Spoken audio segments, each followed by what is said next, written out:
Your cold-pressed coconut oil is saving your heart? Or that your favorite sunflower oil is the healthiest option in the kitchen? What if I told you India's healthy oil labels might be nothing more than marketing magic?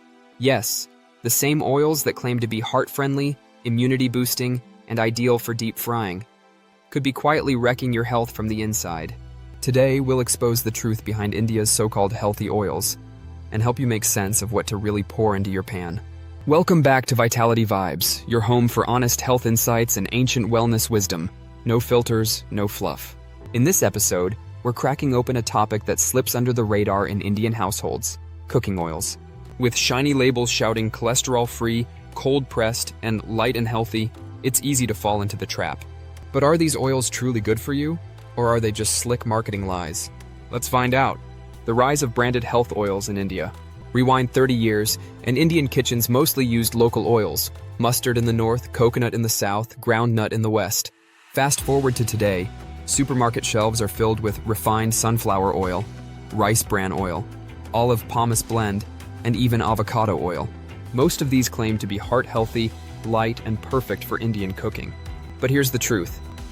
Many of these oils are ultra-processed, chemically extracted, and stripped of natural nutrients, making them a poor choice for everyday use.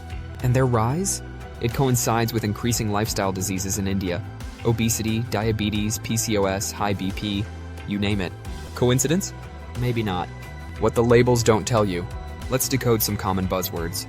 Refined oil. Sounds pure, right? In reality, this involves high heat and chemical solvents like hexane.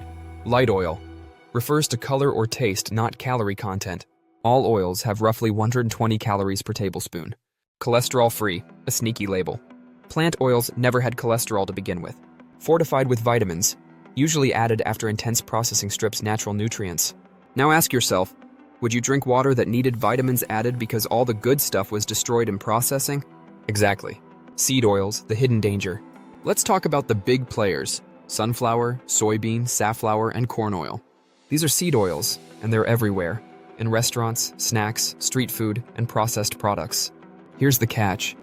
They're extremely high in omega-6 fatty acids, which in excess can lead to inflammation, hormonal imbalance, poor heart health, weight gain. And since most Indians are already low in omega-3s, this imbalance is like pouring fuel on a fire. Multiple studies now link excessive seed oil consumption with metabolic disease, but food companies? Silent. Cold-pressed and virgin oils, are they any better? Cold-pressed oils are trending, especially sesame, mustard, coconut, and groundnut. The good news? They retain more nutrients, antioxidants, and flavor because they're extracted without heat or chemicals.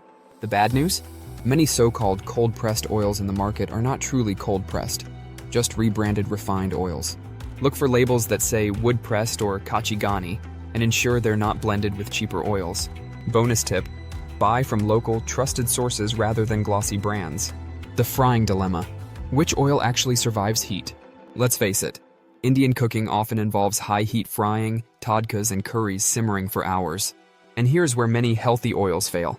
Some oils oxidize or break down when heated, releasing harmful compounds.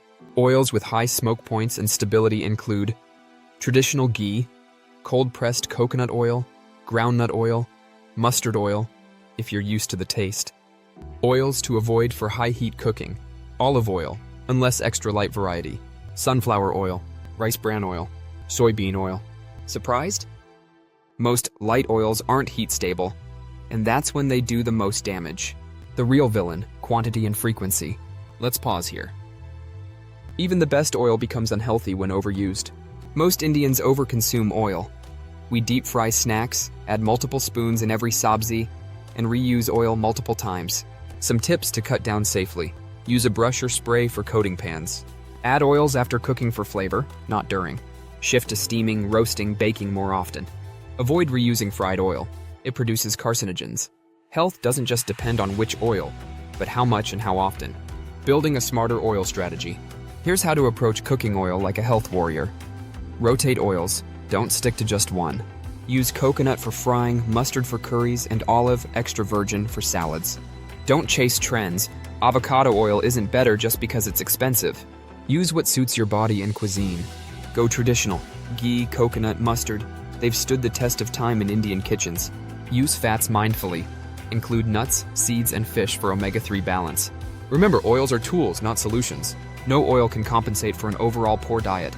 So the next time you reach for that bottle labeled heart healthy, ask yourself, is it really, or is it just slick marketing? Don't let shiny packaging decide your health. Let knowledge guide you. Thanks for tuning into Vitality Vibes. If this video cleared your confusion, smash that like button, subscribe for more wellness wisdom, and share it with your family WhatsApp group, because they need to hear this. Stay vibrant, stay wise, and stay oil aware.